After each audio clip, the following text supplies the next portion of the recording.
Good afternoon, well, welcome. I guess we should get things started. My name is Bernie Lee. I'm the executive editor for the Journal of Diplomacy. We're here for a talk by Dr. Robert Jervis about why intelligence and policymakers clash.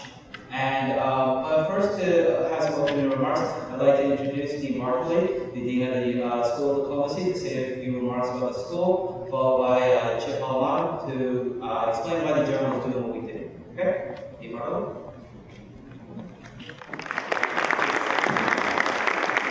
Nice to have the applause. It's very good, it feels good to be welcome. And I'm delighted that the journal organized this, the students organized this, Anne-Marie organized this.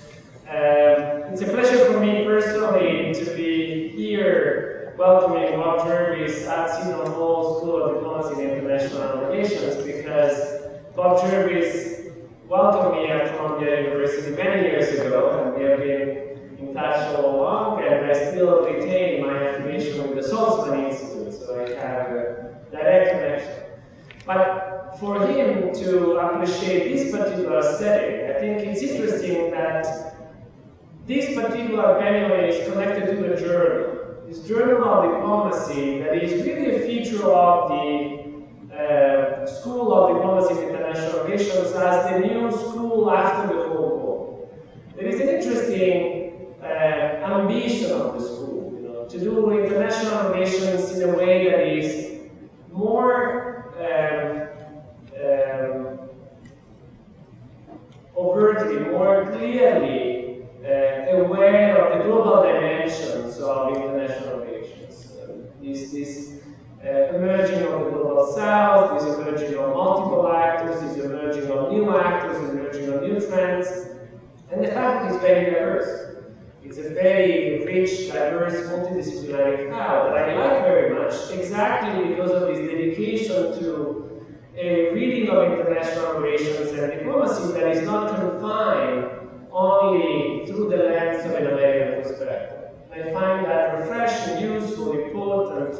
If I look around at the world of AFSIA school, Seton Hall definitely stands out for this particular orientation of the faculty. And I must admit that as a dean, I'm delighted because there is a long tradition of shared leadership. And so the faculty is actually very much able to run their own business. And I actually want to salute the chair of the faculty here, Professor Ben Colfran, who is here. That makes my work as dean, 10 times easier. I need to focus on other things, and one is going to be professional services. One thing that we feel was not emphasized in the first 15 years of the school was the professional side of the school. We have wonderful academic programs, we have good research, we have good investment on student participation, we have the journal. We want in the moment ahead look more into professionalizing the school, making the school stronger in that sense. We are submitting to the university a position of Director of Professional Services that will help this movement. And so when you will hear Professor Jervis speaking about the difficulties of thinking in large systems that do make policy relevant, think also about your own careers and the way you are going to develop into this world that is ever changing. In terms of the school, we are delighted to try our best to make it better, to catch up with what is needed to be done. But for the moment, we are very happy that the journal is here. And in order to introduce the journal and the role of the journal, I would like to leave the floor to Chip. Thank you.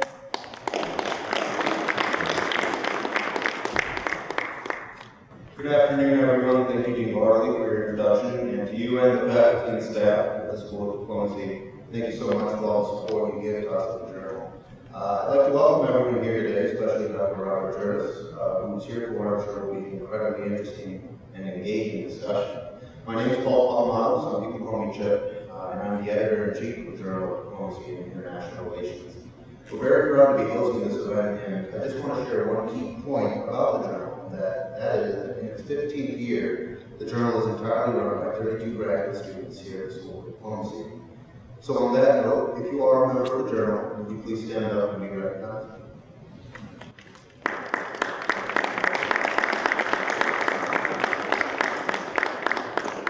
From the editing work we do on the papers submitted for publication consideration to day-to-day operations, to the marketing strategy, and perhaps most clearly highlighted here today, our events, all the work was done by those students. And so I'd like to specifically thank the staff members that worked so hard on making this event a great success. And in that spirit, it's my pleasure to introduce the leader in charge of the business team, Bernie Lee, Executive Director.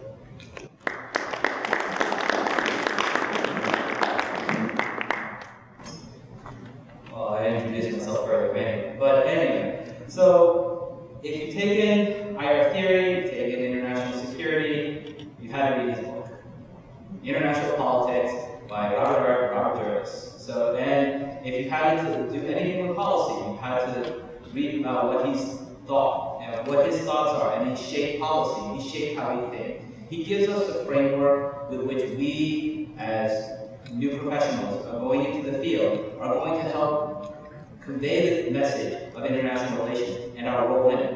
And I think that the discussion here about intelligence and policy making is very important, because one of the things that Dr. Jervis really understands is misperception and the problems of misperception. After his lecture, we're going to have a short Q&A session. I'll be coming around with a wireless mic. If you have any questions, feel free to raise your hand and bring it over. You may stand up, introduce yourselves, and Dr. Murphy will be more than happy to moderate and keep things moving along and help bring the discussion as well. But without further ado, Dr. Robert Jervis.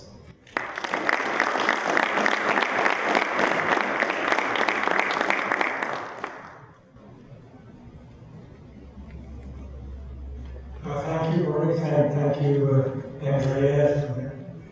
It's really a pleasure to be here. I had a very enjoyable time talking with several of you about various events in the world. And one thing, studying diplomacy and international politics, is it's always interesting. Just when you think maybe it's not going to be, something always comes along to keep us occupied. So, both a good way to earn a living, but even if you're not going into a professional way, just to try to understand the world is a lifelong challenge. I'm going to talk today about not all of international politics, but quite narrow, but I think interesting slice dealing with intelligence. And I want to talk about why I think there's some truths about intelligence that are unacceptable to most people in the country, and but why they still are true, and how that complicates life in the government.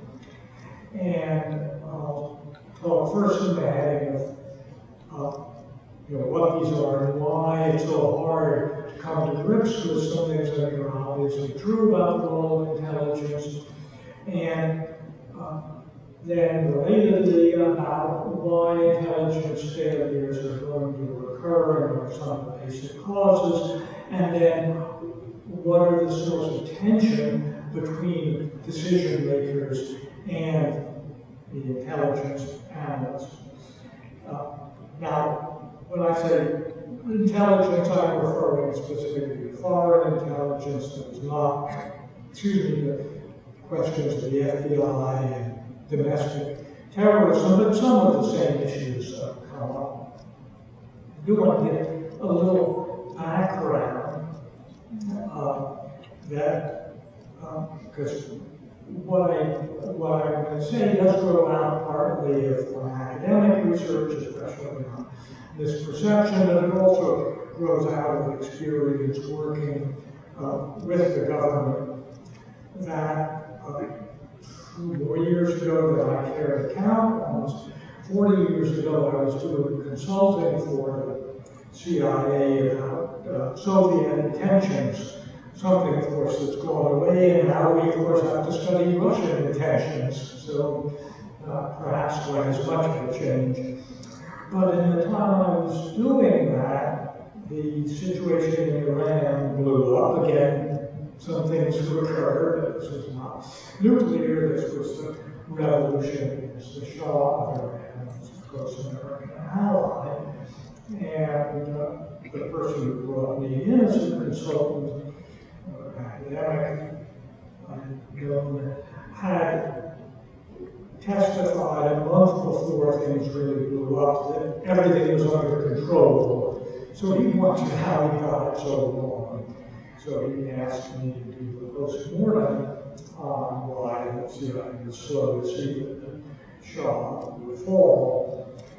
And then some years later, I joined and chaired the historical review panel for CIA that advises the director on policies, problems, and issues relating to the declassification of historical documents. And because of that, we had those of us on the panel have to see what doesn't get cleared as well as what's done, what did, so we all had high security clearances, and so when the Iraq WMD fiasco appeared and the war with the Senate, so that Committee on Intelligence, which has been introduced recently for the conflict interrogation report, came out with its report, and its report on the WMD failure was really quite poor. I volunteered to put together a committee just to do it right and to explain, to help tell CIA what the nature of the irregularities were. And so, in addition to those postmortems, I've done some other more current cases dealing with foreign intelligence. I give this background to say, on the one hand, that I do know a number of cases that support the generalizations I'm going to make, and I'll be able to tell one extended story based on that, but that the world, even of foreign intelligence, related to domestic, is really enormous, very complicated. Those of you who just, if you think intelligence, you think, oh, the CIA, actually there are many other agencies in the business in the U.S. that deal with foreign intelligence, and each one of them has a different culture, looks at things differently. It's a very complicated world, so I don't think that I have anything like a full grasp of all these problems, but enough, I think, to at least start us off. Well, the main truth about intelligence that's unacceptable is that it is highly fallible. And some of the problems are related to the organization and led to the reorganization that was put into law in 2005, which many of us think made things worse. But even if we could get the organization right, and I can assure you we do not have it right, the problems of doing intelligence are so great that even the best service will be wrong much of the time. Go back a little bit to why that's the case, but you can see how in many ways this seems unacceptable. Unacceptable to people who just read the newspapers and believe that we're paying $80 billion a year. Think, well, wait a minute, we're paying $80 billion a year to get most things wrong? That doesn't really sound like a great way to spend money. And on the hard issues, you might say, well, we get it right less than half of the time. That's a hard issue. How much you do, you might think we can do better flipping a coin. Not actually right, because they're moving to alternatives. But it really doesn't look very attractive to tell people, taxpayers, that we're spending all this money, but we're never going to get it all right. And something I'll come back to, it's very hard for intelligence analysts or outsiders who study it to tell policymakers that intelligence often is going to be wrong because two things. They say, well, then, again, why are we paying so much money? Or they also say, well, if intelligence is often wrong, maybe I shouldn't pay any attention to it. And I think that is an understandable reaction, but the wrong reaction. Intelligence can contribute a great deal to policymakers, but as we'll see as I go on, often the contribution is in a way that makes the policymakers psychologically and politically uncomfortable. And so intelligence is always in a very difficult position. All right,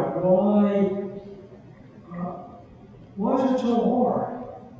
Well, the analogy I sometimes use that my wife and daughters don't like, and they have trouble with saying this in a Catholic institution. They cut it out in Singapore, and I want to write it. They allowed me to do it in a working paper, but not the op-ed. But I'll say it anyway. If you just ask in the population, how many people, or even what percentage of people find out to their surprise that their romantic partner has been cheating on them? That's not a low percentage. No, it never happened to any of us, but it's not a low percentage. Well, yes, when you're dealing with other people who may want to deceive you, they may not always be deceiving you, but they may want to deceive you. And there's nothing like complete surveillance, even from Snowden released documents. NSA does not know everything. Deception is very, very powerful. And we have to realize that intelligence in many areas, not in all, but in many areas, is dealing with other actors who are trying to deceive. And why should we think as individuals or organizations we're better at uncovering deception than at doing deception? Because we do, the U.S. government, every government does a great deal of deception. To give you my first book, The Logic of Images and Relations, talks quite a bit about deception. And those of you who are interested in the world and our World War II buffs, there are marvelous books about deception in World War II, and deception was very, very important in World War II as it is in almost every war. The second fundamental reason for intelligence errors is that even without deception, the world is extraordinarily complicated. And other countries are very complicated. We were talking over lunch partly about the issue with Iran, and one important aspect of American policy is trying to understand Iranian domestic politics, because clearly a lot of what influences Iran's policy on nuclear weapons, or nuclear program, and policy toward us deals with their domestic politics. Well, I know some people who are experts on Iranian politics, and they admit to being often very confused. It is an extraordinarily hard world to understand. And it isn't even there because they're trying to deceive us. And there it isn't even that it's such a closed world. Right? It's transparent as our country, but it's not really closed. So, that's really just trying to figure out Iranian politics. You're just not going to get it right all the time, no matter how much information you have. Part of it is, and related to politics, countries' policies can change, and change quite quickly. One of the big surprises that really mattered to the U.S. was the Chinese entry into the Korean War in the fall of 1950. And there's very good books about why the U.S. was taken by surprise. We haven't fully gotten to the bottom of it, but it's a great research topic. There's some signals intelligence that been declassified in the past few years. It's shed some light. The fundamental point is that the Chinese didn't decide until the last minute. They vacillated. There were initial plans to intervene if the U.S. crossed the 30th parallel. There were also hopes and expectations of certain support from the Soviet Union, which wasn't forthcoming. One of the crucial, so one point, the Chinese had candidly decided to intervene. Now, candidly decided, no, they weren't going to intervene. 2 days later, they reconsidered and did decide to intervene. Well, unless you had a bug in that conference room, how are you going to tell? The Chinese didn't know what they were going to do. Furthermore, and this comes up in many things, let's say we had great signals intelligence, and we either, but it's never perfect, I can assure you, it is never perfect. We somehow got a record of the meeting in between. We got the meeting where they said, oh, we're not going to intervene. And you're in intelligence. Great, we have this. We tell the president, they've decided not to intervene. And a week later, they intervene. Whoops. Your career path is in trouble.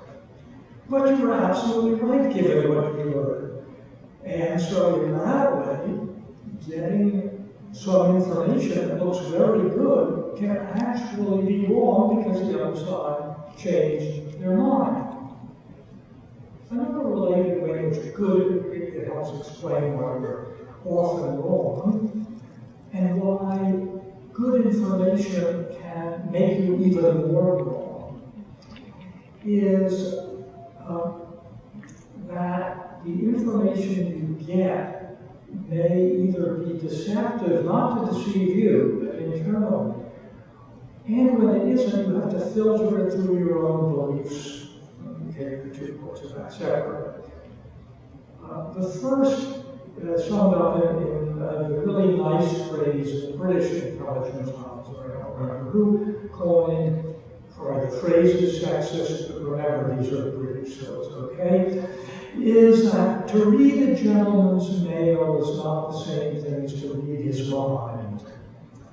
And the one obvious story is World War II, the campaign in North Africa, that General Rommel, German general, is fighting the British in the desert in North Africa. And the British breaking the German codes. And they hear Rommel radioing back to Berlin about how few supplies he has, how short he is on ammunition and fuel. And so the British say, that's great, because if we now make this offensive, we see how little fuel he gets, so his forces can't be mobile around, so this attack will work. Right? They attack. Rommel just beats them up something awful. What happened? He had plenty of fuel and ammunition, but he wanted more. You know, the same way if you're buying office supplies, you always want more. No general has enough ammunition and enough fuel. So if he tells the leaders of the German army, my supplies are okay, but I'd like more to have a safety margin, what are they going to tell him? Right? Forget it. So he tells them he has nothing. And the British, he's not trying to fool the British. He doesn't know the British are reading his codes. So you can be in trouble. But more importantly, and this is one of the fundamental source of the intelligence failures, and combines with the complexity of the world, is that our brains are limited, and fundamental principles of psychology, and if you've taken psych courses, you'll know this, is that all of us really form beliefs, expectations, images of others relatively quickly. And we'll tell ourselves stories that make sense of the world. And I think there are good evolutionary reasons why we're hardwired to do this.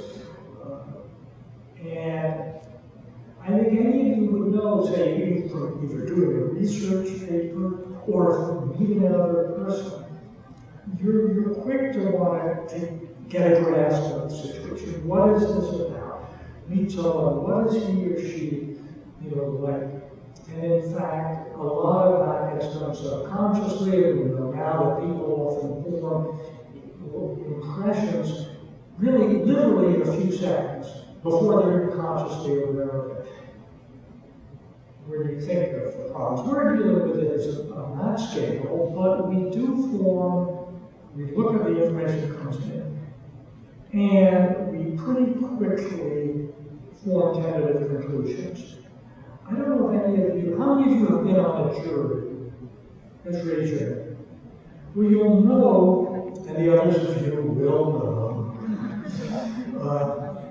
that you're instructed by the judge not to read about the case, not to talk about it, and not to form any impressions until you get in the jury room and discuss it with your peers. Any of you who've been in a jury know that no one follows that. You walk in the room and everyone has made up his or her mind. And he or at least has an intellectual framework they've put things in. Because the idea of keeping an open mind is extraordinarily difficult. We're really a fight in nature. We try to put pieces together as quickly as possible and form a coherent picture. And this makes a good deal of sense. The problem is that once you form that picture, it's very hard to dislodge. Now, we can dislodge it. We all know of times when we always have changed their minds. And you can probably think of cases where your first impression of someone was very negative, and then you got to know them and said, oh, now they got to be friends, or vice versa, of course. Or cases when you start reading about it, something in the newspaper, and maybe you fill in the blanks, you get one story, and then 2 or 3 days later, in one fiction, you change your mind. So it isn't as though we are totally normal, but nevertheless, the views that we have very strongly color the way we understand information. And let me give you an example related to what's a very good source of information. One that wasn't deceptive, and it made perfect sense, and we all got it wrong. And this is what Secretary of State Colin Powell talked about in his speech to the Security Council in 2003 about Saddam Hussein's WMD programs. You may remember, some of you are old enough, I don't really actually, some of the students even are old enough to remember, or I hope forget about it.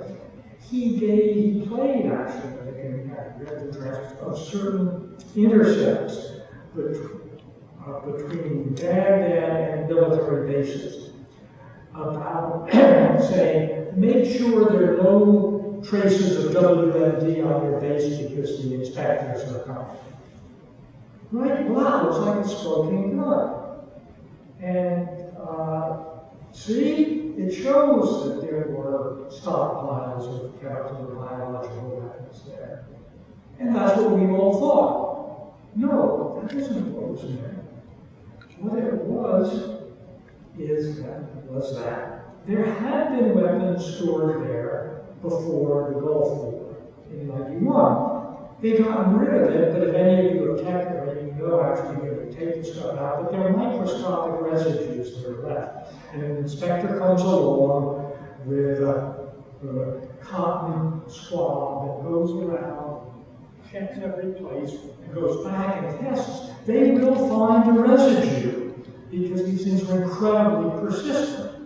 So what Baghdad meant was, just make sure that everything's clean. We know you don't have anything, but there's There's often find residues when they're really insignificant. Well, why did we, once I said that, you then think, okay, I can now understand that is a reasonable interpretation of those words.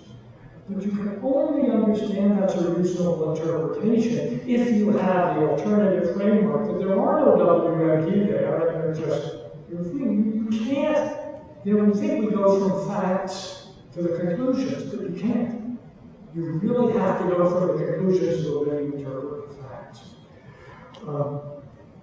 Really, it's only a slight exaggeration in many cases. It's true that to say that I'll see it when I believe it. The phrase was, I'll believe it when I see it. No, many cases you can't see it till you already believe it. That is an enormous problem for us, both as individuals,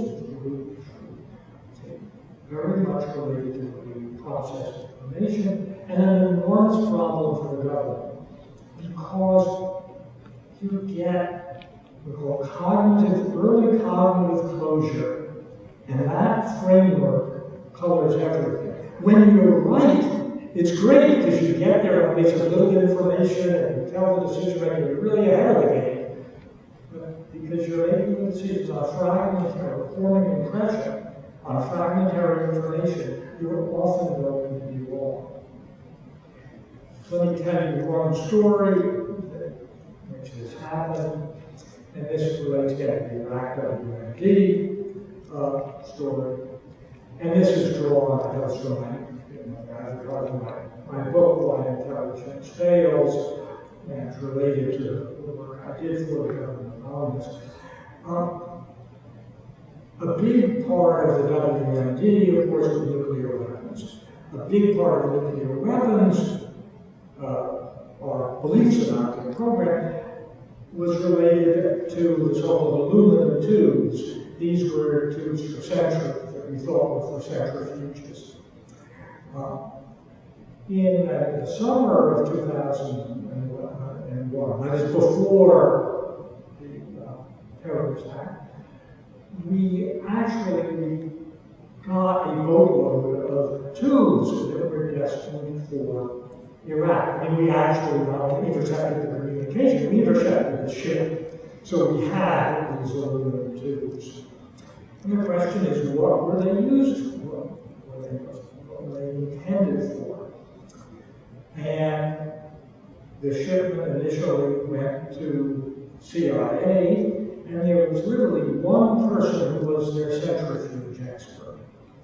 And he looked at it, and he studied it, and within a day, he decided these tubes were to be used in centrifuges for uranium enrichment.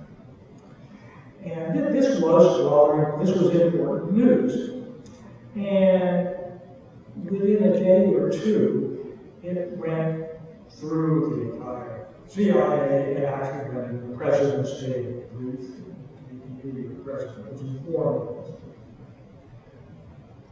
From there on, this one individual, but also the organization as a whole, had this image that, these tubes are used for enrichment. And what happened then is, oh my God, they are rebuilding their nuclear program. And there were all sorts of bits and pieces of evidence, not all of which have been declassified, but many have. And you look at those and you can see, that fits, this fits, what they're doing with the nuclear science, that fits in here, the procurement of something else fits in there. Here are all the pieces of the jigsaw puzzle. And once you have a picture in your mind, you can fit these all together. Then over time, a fair amount of evidence accumulated that these tubes could not be used for centrifuges, at least not without major re-engineering of them. But that evidence was not persuasive to the people who have already concluded that, yes, they are building the programs. So once people as individuals and the organization had gotten this idea in their minds, it was very, very hard to change. If somehow, right at the beginning, someone had said, okay, this one guy thinks they're Jews, maybe they're from Richmond, maybe they are, we're not going to tell anyone, we're not going to go to the director, we're going to get 10 other people with different expertise, and teams doing testing, and working independently, and let's just wait and do it. That would have, in retrospect, made sense. Very hard to do. Very hard to do psychologically, very hard to do politically, because you couldn't keep the existence of the two secret. I mean, you kept it secret from the public, but within the government. And so the danger was if you, in this branch of the CIA, and the CIA as a whole, didn't come forth with this explanation, other people would scoop you. They'd go to their boss and say, hey, here's this, and people say, well, I haven't heard about this on formal intelligence briefing, and the CIA would have egg on its face. So there are great pressures in the government, or whether you work in the media, certainly even more in the media. Gotta get out first, gotta get your story, you don't want to be stupid. And once you have the story, it's very hard to dislodge. This is related to the final point I'm going to make, about the words of the policymakers, and that is that you seize on these stories. I'm not using story pejoratively, partly because not only the specific thing, like it's true, we've seen centrifuge Jews and work for that, but because it seems plausible. Well, looking at Iraq, really after the Gulf War, even before the push for the later Iraq War, it was very plausible that Iraq had WMD programs. After all, they tried to build nuclear weapons before the Gulf War. They developed biological weapons. They not only developed chemical weapons, they used chemical weapons against Iran and against the Kurds. So there's every reason to believe that Saddam would develop nuclear weapons. And furthermore, he was under terribly strong economic sanctions because he had not come clean, because he had not complied with the inspectors. So why else would he be refusing to cooperate with the inspectors? If he didn't have anything to hide, he would have done what South Africa did, got rid of nuclear weapons, he would welcome the inspectors, show them everything, got cleaned up, and gotten the sanctions lifted. So it didn't make a lot of sense that Saddam didn't have nuclear weapons. So one reason people were quick to see these tubes as part of the nuclear weapons program is that even before you saw the tubes, you thought, of course he has WMD programs. But it's a little bit worse than that, because now we have a picture of what Saddam was doing. I really wouldn't that much, but briefly he was trying to deter Iran, trying to impress his own generals. But what we now believe to be the correct picture is really bizarre. And if I could have a little thing I have in the movie Men in Black, the thing that erases your memory, if I could do that, erase your memories, then I take you in the next room, I give you two documents. I give you the American intelligence estimates that were written, and especially the infamous National Intelligence Estimate of October 2002, which is largely now declassified. Not all of it, but most of it. I give you that. I also give you what we believe to be the truth, and there are reports that summarize what we know from the captured Iraqi documents and the interrogations of Saddam and his henchmen. And I ask you which of these pictures is true. I'm really confident that you'd say this one pile, which is a great story. We can do a movie based on that. But, you know, it's a Hollywood movie. It's really pretty silly. The plot has all sorts of things that make no sense, and I can imagine you could movie out of it. This other very dull thing, I can tell you the intelligence estimate is very dull. I don't really care. They train people to write bad reads. They do, they don't believe that. Tell them they get really bad. It's true. And then you're going to say, this story is very dull, but it's a true story. As my colleague Richard Betts puts it, when the actual picture is implausible, it doesn't fit with our common sense and social science generalizations about the world, we're often not going to believe it. But there are very important cases that fit that description. All right, let me move quickly here. So, but I think this truth is unacceptable. I think tell the American people that, yes, we maybe should spend $80 billion, but no, a lot of important things are going to be wrong. You know, something people don't like. And people like to believe we're going to reform and do this and we're going to fix all the problems. The world is too complicated for that. Decision makers find this unacceptable too. And their attitudes are often highly ambivalent. On the one hand, they want to believe that intelligence can help them a lot. On the other hand, they don't want to believe intelligence when it disagrees with them. And here, the problem is intelligence is and policymakers are caught in an unpleasant situation to the extent that intelligence just recounts facts. Decision makers maybe will pay attention to that.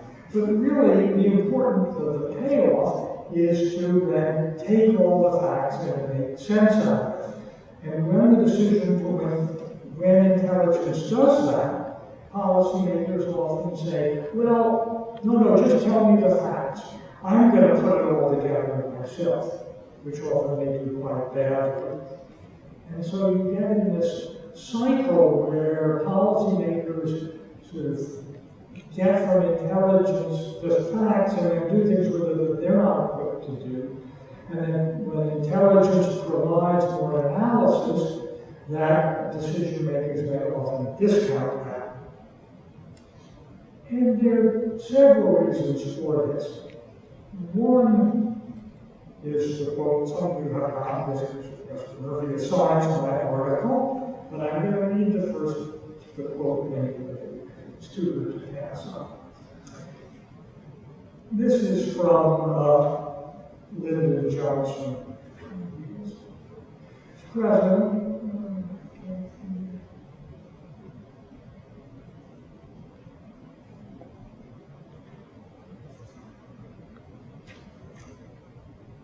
Oh, yes. Same with his colleagues also. Let me tell you about these intelligence guys. When I was growing up in Texas, we had a cow named Bessie. I'd go out early and milk her. I'd get her in the stench and seat myself and squeeze out a pail of fresh milk. One day I worked hard and got a full pail of milk, but I wasn't paying attention. And old Bessie swung her shit-smeared tail through the bucket of milk. Now, you know, that's what these intelligence guys do. You work hard and get a good program or policy going, and they swing a shit-smeared tail through it.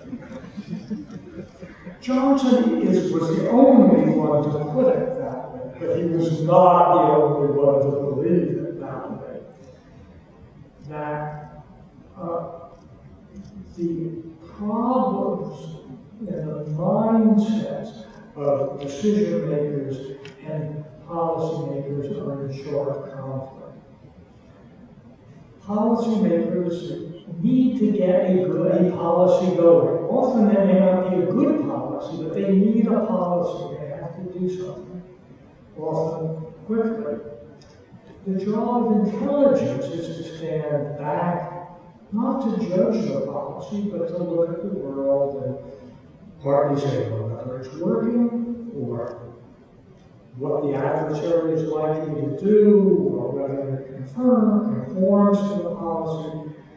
And often this will conflict with the policy.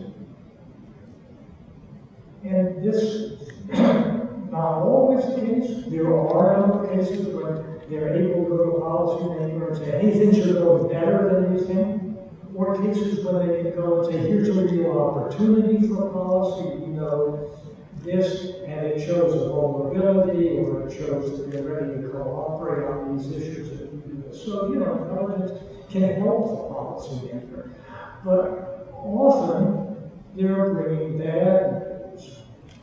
And the life of a policymaker is hard enough without that. More generally, policymakers need confidence in what they're doing. I've never been, I've worked with intelligent people, I've kibitzed on policy mostly through former students of mine, but I've never been in a policymaking situation.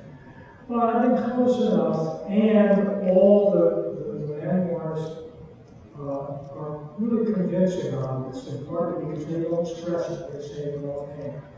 And they've got to right. The pressures are enormous. After all, in the security area, you know, literally lives are at stake. And even in other areas, the career, the administration's fate is at stake. You know, and the time pressures are enormous, and the level of fatigue is enormous. These people are under great pressure. And often what intelligence has to do, if you do the job well, is to say, well, here are the facts, but really there are 2 or 3 different interpretations. This is what we do in the classroom a lot, because we're training you to think for yourself. Well, that's fine. You may think as students you have pressures and you haven't seen anything to yet. You know, to do that with policymakers, when first they have to decide, and second, in many cases, they already are partway down a policy, this really is psychologically very painful. They want to know with greater certainty. Truman said that sometimes he'd like to be a one-handed economist. He said, the economists come in and they say on the one hand, on the other hand. He said, I want a one-handed economist. Well, policymakers want a one-handed briefing. In most cases, not all, it's politically difficult, and also psychologically difficult. Not someone come in and say, well, here is information. These tubes could be used for uranium enrichment. And here are 4 things that would indicate that. And here are 3 things that indicate the tubes really aren't used for enrichment at all. You know, the policymaker is going to say, why am I paying you? What are you doing all day? And in some ways, that is right on the other hand. It's wrong. So the jobs of the policymakers are quite different. Conflicts get worse, and this will be the final statement. One story that isn't in the article. Is what can happen when policy and intelligence start to diverge, and what can happen to the relations between the policymakers and the intelligence analysts. The climax of the story is the National Intelligence Estimate, NIE, of November 2007 on the Iranian nuclear program. But the background is, as you know, that in 2003, intelligence failure on Iraq, and the mutual finger pointing between the Bush White House and the intelligence community about who was to blame, aspects of that, and in particular the bizarre episode of Bush's State of the Union address in January 2003, when he said the British believe that Saddam was importing uranium, seeking uranium from Africa. Statement which is quite true. The British intelligence believe that. They never would tell us why they believed it. To this day, we don't know why they believed it. They still think it's true, so who knows? But anyway, we didn't, the U.S. didn't believe it. And this became an enormous political issue. Those of you who've seen, what's the movie, the Valerie Plame movie? I forgot what the name. Not a bad movie, and it's got the story mostly wrong, but it's still a good movie. So relations are highly embittered. Then we move into 2007, the Iranian nuclear issue is on the front burner, and there is real reason to believe that the U.S. might attack Iran. And this is under active consideration. And the intelligence community, broader than the CIA, is preparing what's called an NIE on the Iranian nuclear program. And everyone who's against the war with Iran, word is that the intelligence community will be pressured by the Bush administration to come up with a very pessimistic assessment, because they believe, incorrectly, believe that the error in Iraq was caused by political pressures. It's an aggression, but that is wrong. I can show that, but I can't convince people of it. But anyway, it's the general belief in the educated part, partly because people don't do correct social science methods on the problem. So, against that background, this NIE is very important. And Congress is, especially the dozen Congress, are watching very carefully. And in the spring, they got almost done, and it's going to reaffirm the NIE of 5 years before that says Iran is proceeding to try to get development weapons. But secret information comes in, the details of which I'm happy to say are still classified, that indicates, in fact, that Iran has stopped work on developing warheads and developing a program to make the warheads with missiles. And this is, this is a total reversal of what we've done before. And they have to spend months and months seeing if this information is right. Meanwhile, their paper is late. The paper is due in June, and it ain't getting delivered. And Congress and the media are beginning to say, what's happening? Or is this because the Bush administration is pressuring the intelligence community?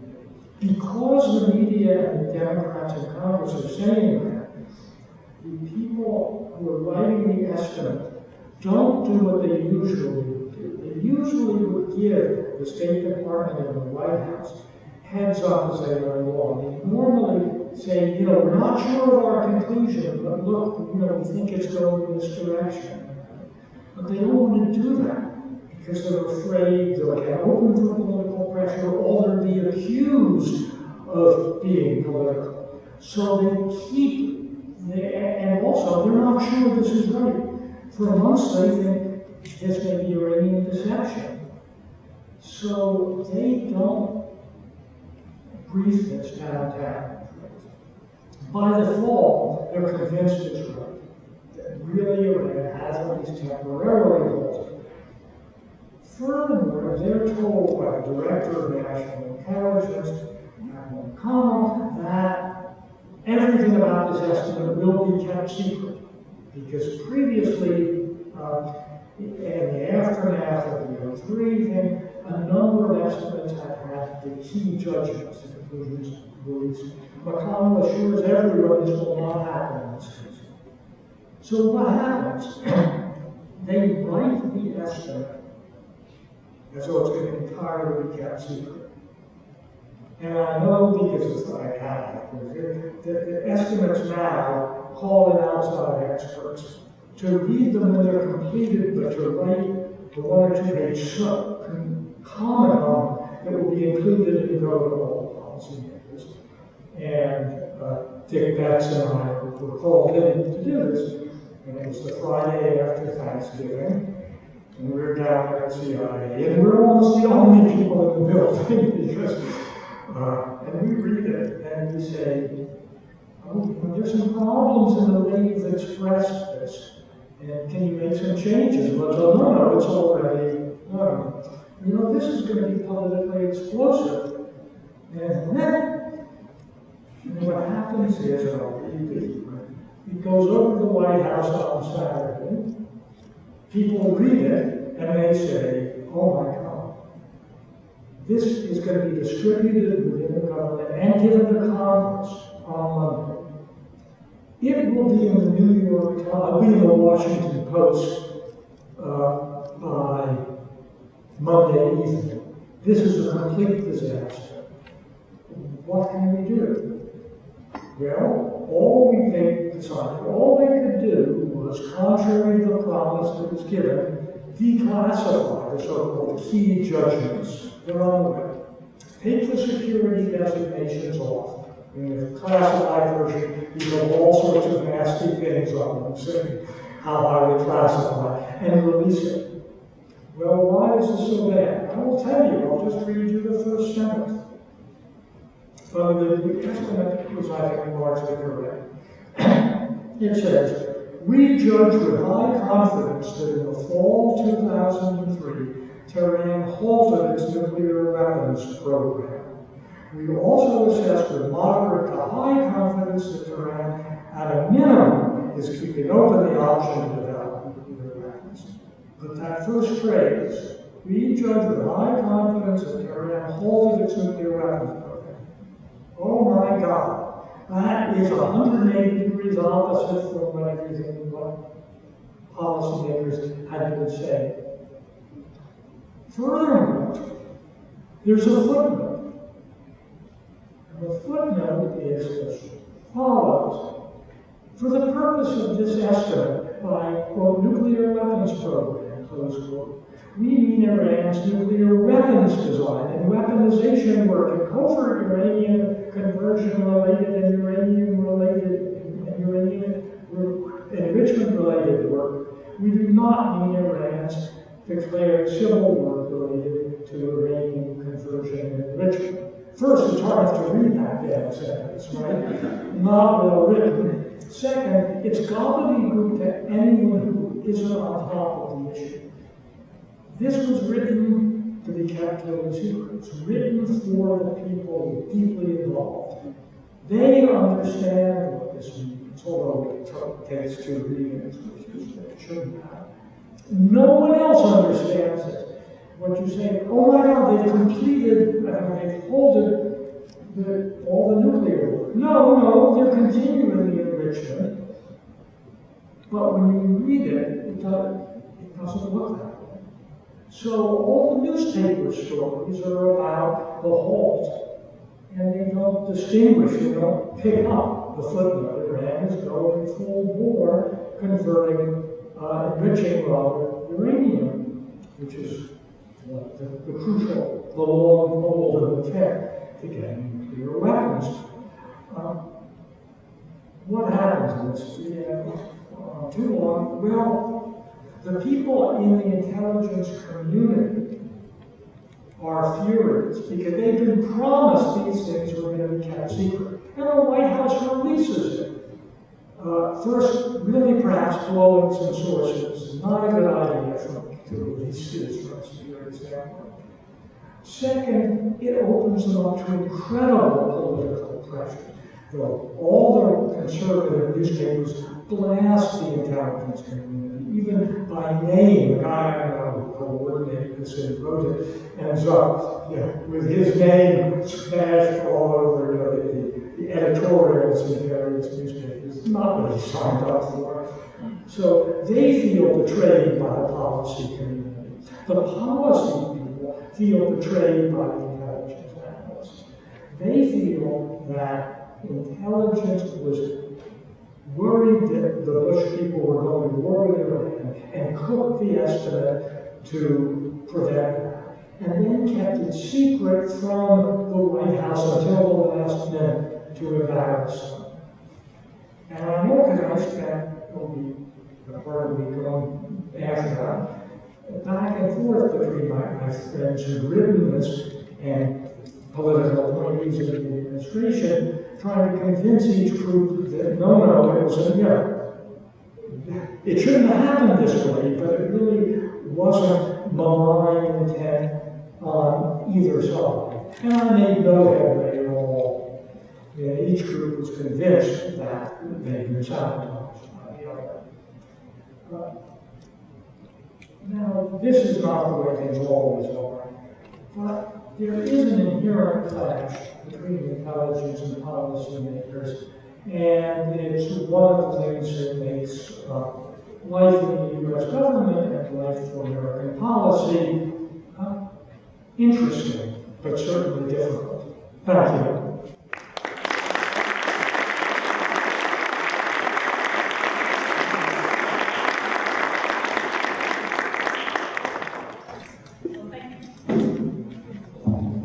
There we go, now you can hear me. Thank you very much for such a tour de force, both analytically about the difficulties with intelligence gathering, collecting, and appreciation of it, right? Dick Best, all of you guys who take my class know that the definition of intelligence is the collection, analysis, and appreciation of relevant data. And I think you've certainly given us a lot of explanations about why it is so difficult both to interpret and appreciate it. I also very much appreciate your comment that one cannot go from facts to conclusions. One needs theories and concepts with which to interpret them.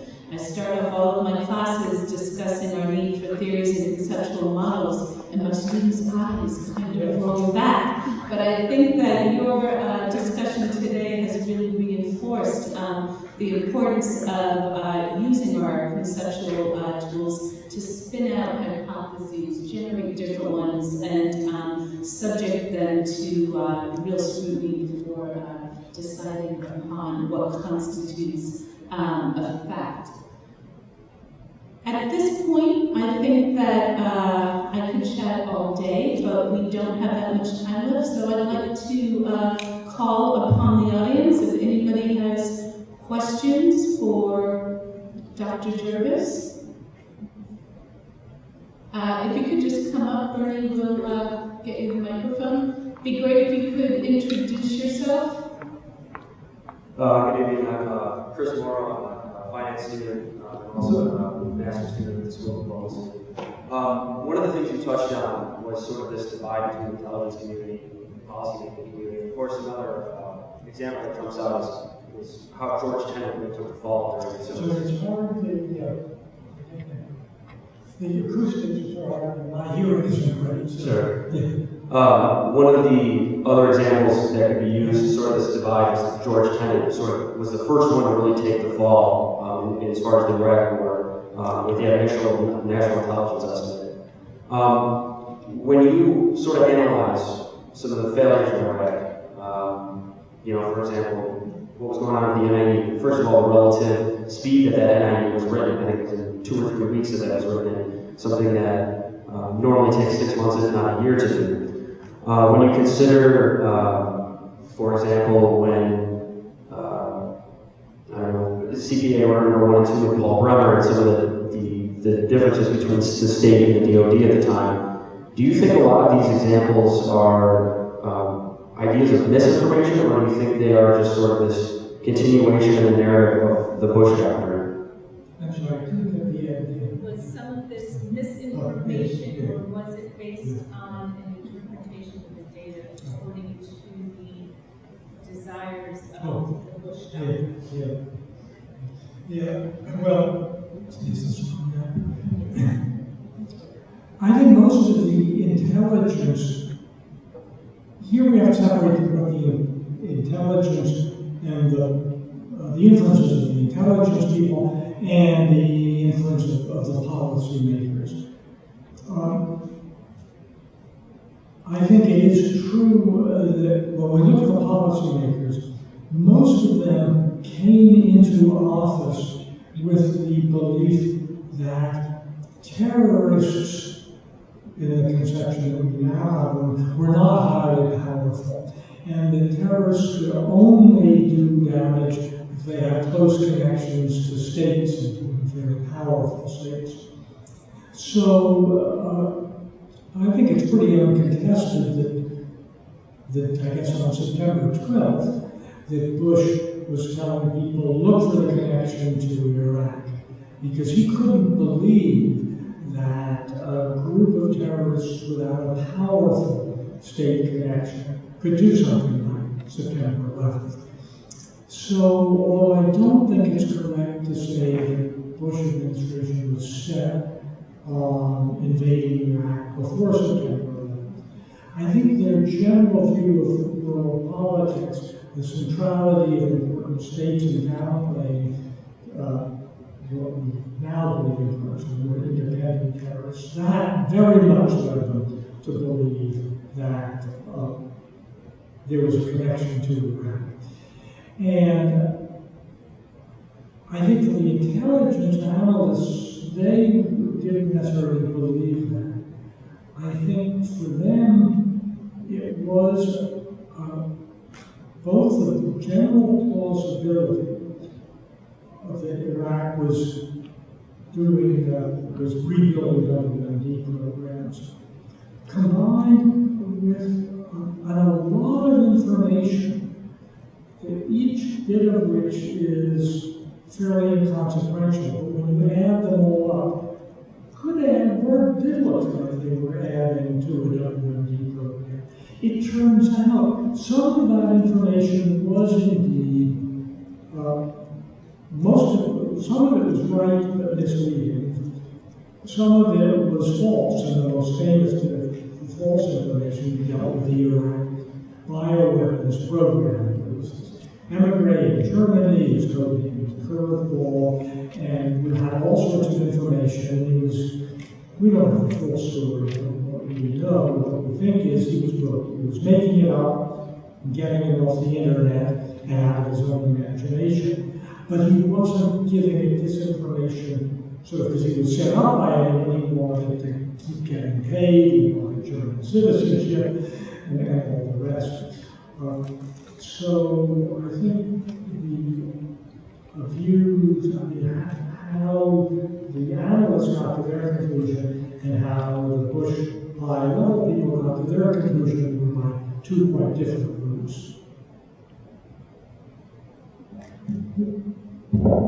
While waiting for somebody to put their hand up, can I follow up on that? Because there's always this debate, since you mentioned George Tenet, regarding what type of a relationship you want the CIA or the DCIA to have with the president. Do you want a relationship that's very close, right? I mean, that was what Tenet had with Bush, and he told Bush that the evidence on WMD was a slam dunk, right? It was a fact, we had it all, not subject to interpretation. On the other hand, under the Clinton administration, Wilson couldn't even get a meeting with them. So there was much less distance, but then much less interaction and exchange of information. So when we look at this tension, where do you come out on?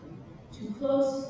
Too distant? Is there a happy medium? Or how do we try to grapple with that conundrum? Yeah, it is really a conundrum, and again, discussed well by Dick Betts in the book, and he took two models. The more distant model he calls the Kentian model for Sherman Kent, who was the leader of American analytic intelligence, not going out in the field, but the analysis after World War II, and he served until the early 60s. And he believed very much in the wall between policymakers. And what Betts calls the Gatesian model, after Robert Gates, who became director of CIA, but before that he was at one point he'd been in the NSC staff and he'd been deputy director under Casey, and had felt that intelligence was often irrelevant and that you had to get close to the policymakers. And I think it is an inevitable dilemma, because you need to be close enough to know what they're thinking about without getting so close that you mimic their thinking. And that is extraordinarily hard. And you find, my colleague Des feels you've got to stay close, and someone else who was Paul Pillar, who's a national intelligence officer for Iran, has written several very good books on intelligence, feels no, and he saw this close up, he felt the pressure. And he feels you've got to get more distance. I think it's an optimal area, but it's hard to stay in that sweet spot. You're always going to feel pressures back and forth, and I think it's sort of a form of trial and error, and I think there's automatically going to be some sort of pendulum swing. You're always going to be correct. And really good intelligence managers, or the phrases of the Orwellian managers, can negotiate that, and they can bring back to the analysts what are the questions without putting pressure on what are the answers. It's hard, I think you can do it, but many of you are going to go into government or NGOs, and you will find this level of sort of dismissive living management approach. It's absolutely crucial. It's very weak in the intelligence community, but it can, the people are good, they can advocate, have the organization advocating it too. But it really is difficult. Thank you. Janine, you have your hand up? Yes. I think one of the big challenges that might grow bigger down the road for the intelligence community is what was brought up by WikiLeaks, and people who feel that certain documents that are secret really should be made public. And I want to know your opinion on how people like Snowden and WikiLeaks is going to affect intelligence in the future. Yeah. Well, the irony is, of course, that WikiLeaks, at least in the Manning leak, those documents, he was able to do that because of the reforms after 9/11. After 9/11, everyone said the problem was there wasn't enough information sharing, which is right. I mean, the CIA, that was an absolutely crucial, terrible error that played a large role in our not flooding the plot.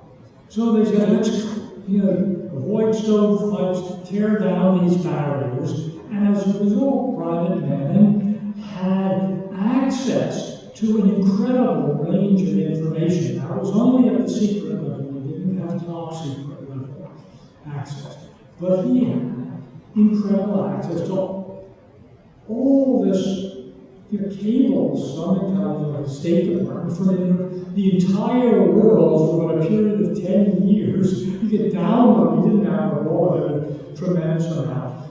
And he could do that because of the reform that we had. So, partly as a reaction to that, the government informally has rebuilt a lot of barriers to information sharing within the government.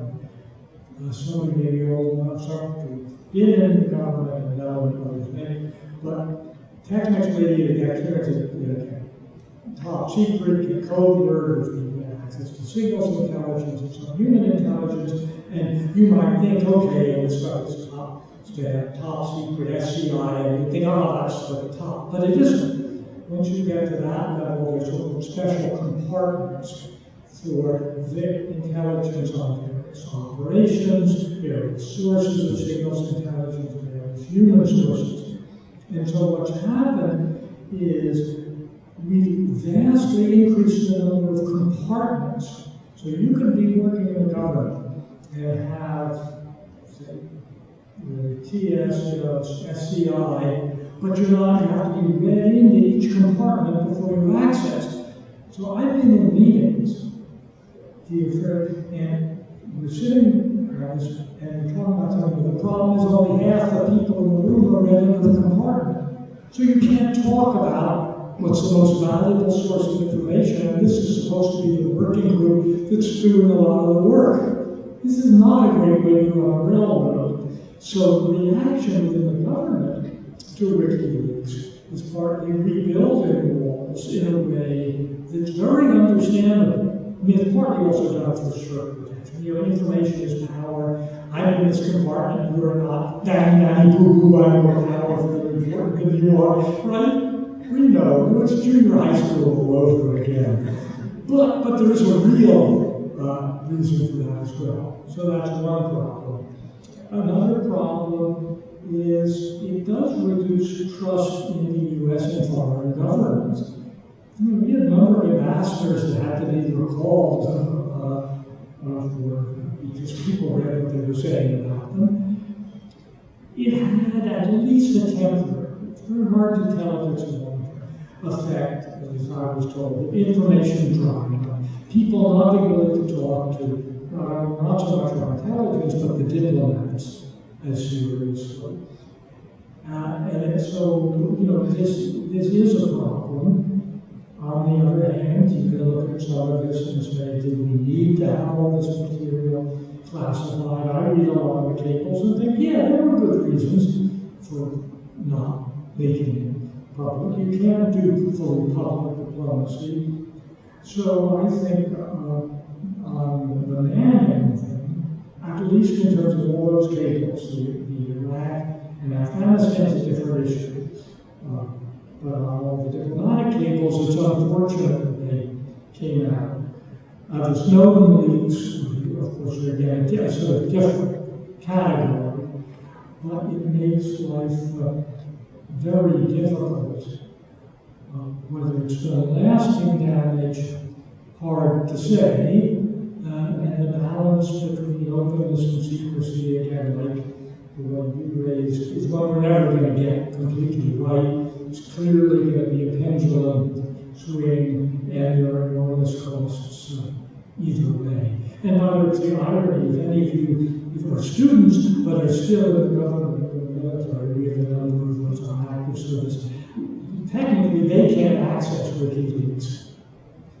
Because, yeah, they're secret documents, and they can't read secret documents from a public computer terminal. So you're writing your paper. You can access WikiLeaks and get those cables, but if your friend is in the government or the military, she can't. Yes, crazy. There are a lot of craziness in this area. Okay, Jen, go ahead. Thank you, Professor Jervis. I'm Jen Wang, the faculty of the School of Diplomacy and also a visiting scholar of SIGPA, and Dr. Jervis is my mentor, my host, so it's really great to have you to come to my campus. The past 10 or 11 days, the headlines is all dominated by the missing flight. Yeah.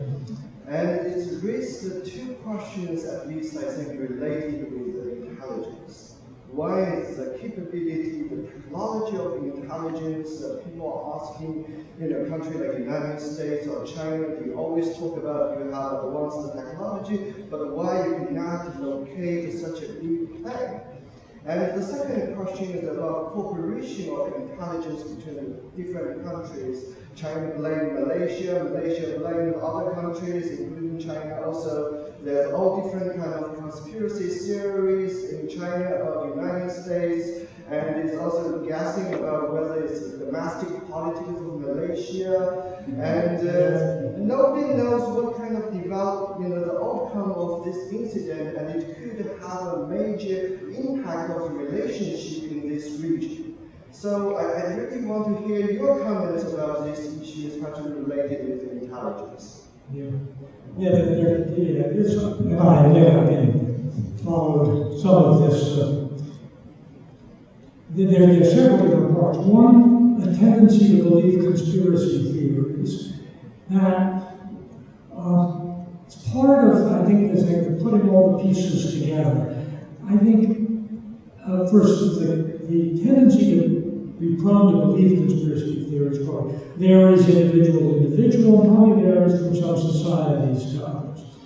And but I think we all have it to some extent, especially when it's so strange, and get back to the implausibility.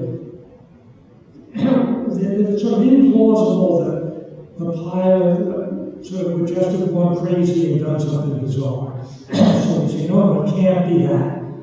And we look for other stories, again, partly back to the WikiLeaks, who were used to saying, well, what's on the surface can't be true, so we've got to look for things that are secret, because that's the real truth.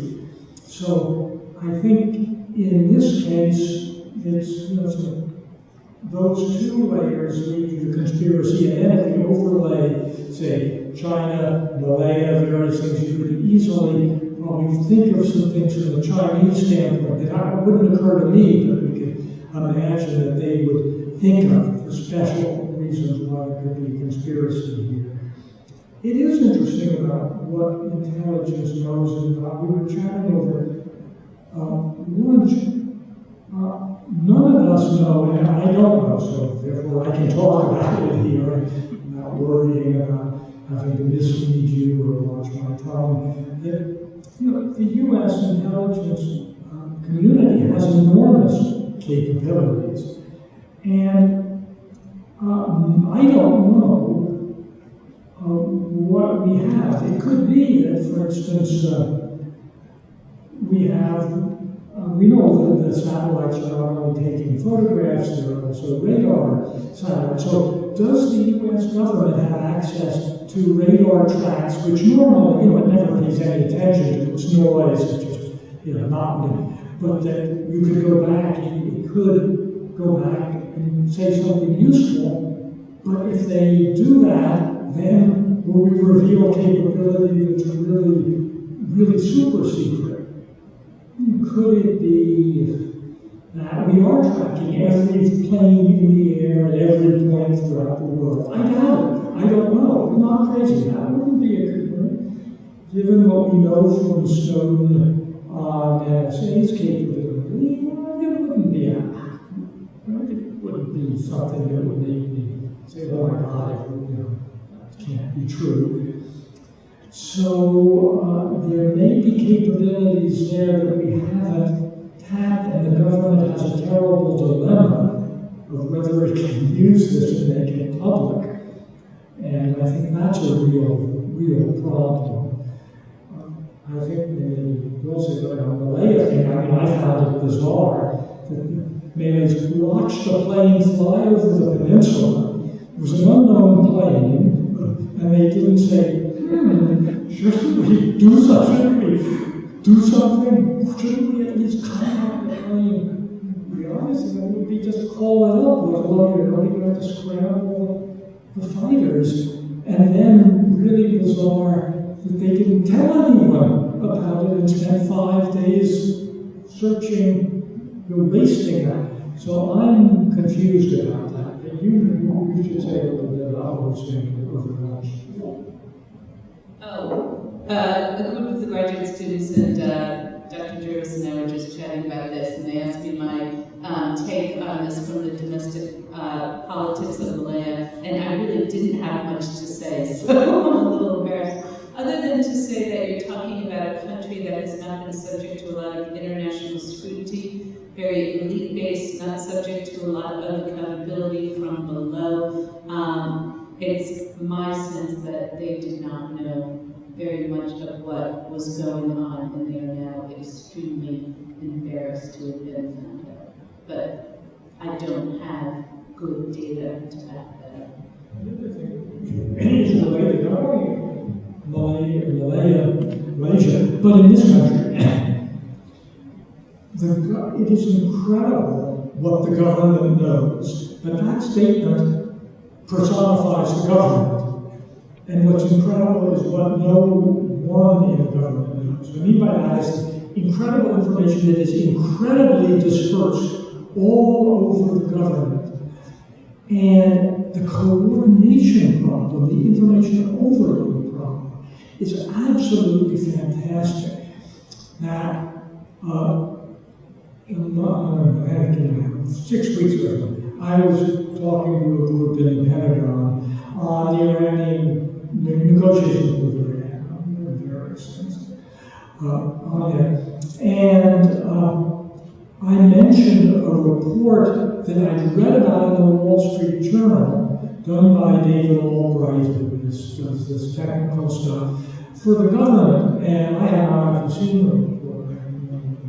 And I was talking about how it was relevant to what we were talking about, which is how much you have to reduce the Iranian program to give you 6 months' notice of their getting bombed. And these people in the Pentagon didn't know about this study.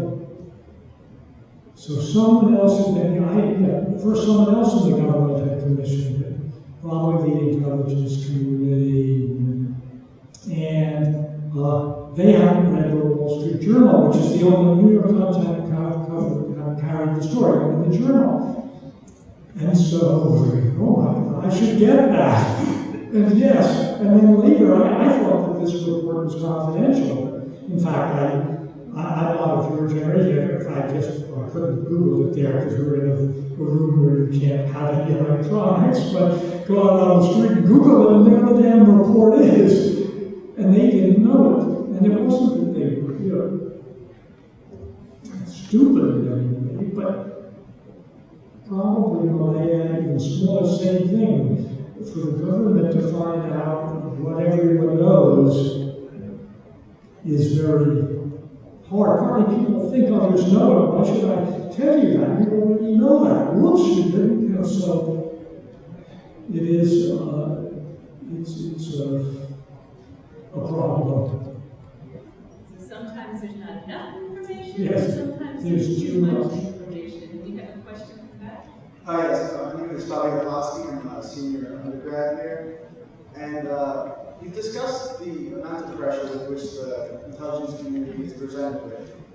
And it seems to me that there's a trade-off between the ability to make a meaningful assertion by the intelligence and the risk of betting on the wrong course.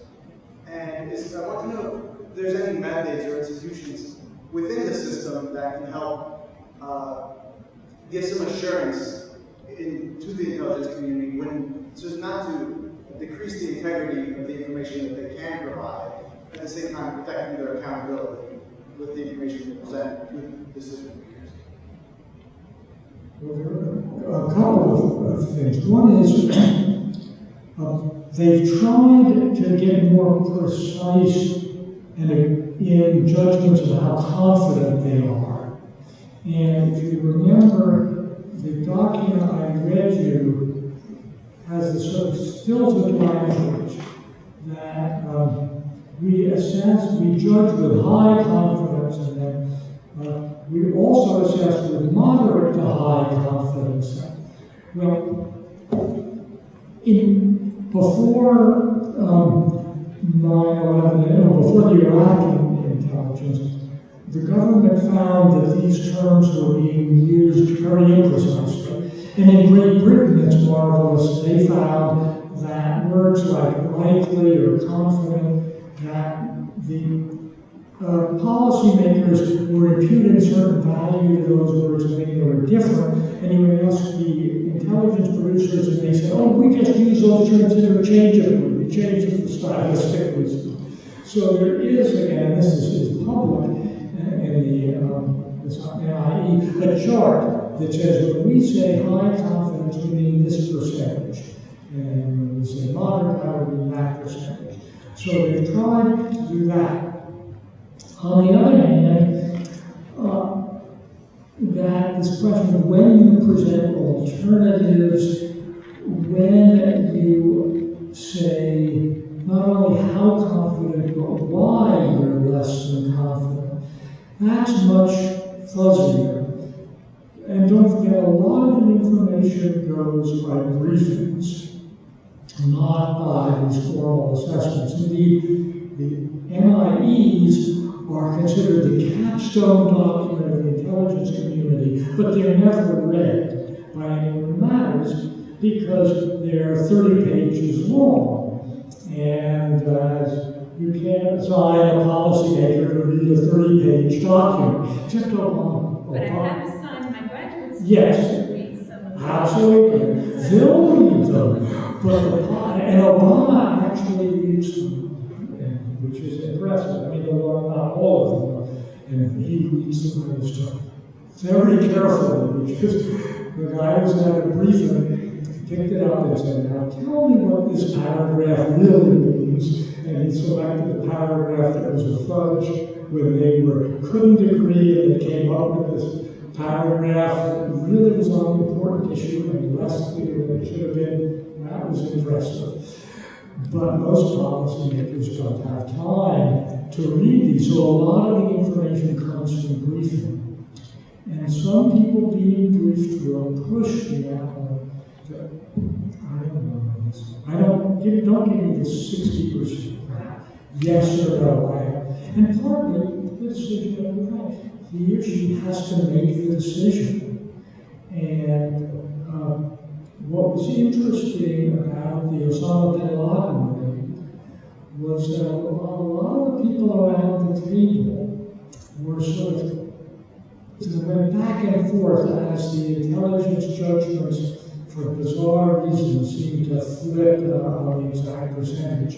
And Obama, and I think of course, like most academics, I'm a liberal Democrat, voted for Obama, but I'm not a great fan of his administration. And at this point, I have great admiration that he's had a certain point, look, I know it could be wrong, but there's enough information to go ahead, so don't bother trying to quibble 50% or 60% or 70%. That's not going to sway me. So let's not go down that path. And that's interesting, though, for any of you who've taken economics or national choice, where you should, subjective expected utility. That can really matter. And interesting psychologically, politically, I think he was right to say at a certain point, slightly enough, let's not chase it down because we're never going to be able to get that precise. And a decision maker who can say, live with some uncertainty, live within precision, I think is a very good characteristic. Some people have it, some don't. So the decision makers vary. So how they'll handle this and how much they'll push the intelligence to be more certain than they should. Okay, well, I think that on that last comment, you kind of summed up the real conundrum facing policymakers, right? Day one, let's form policy decision-making classes, you read about decision-making under uncertainty. And I think that Dr. Jervis has given us a very, very good understanding of so many of the factors that contribute to that uncertainty. And I think what was remaining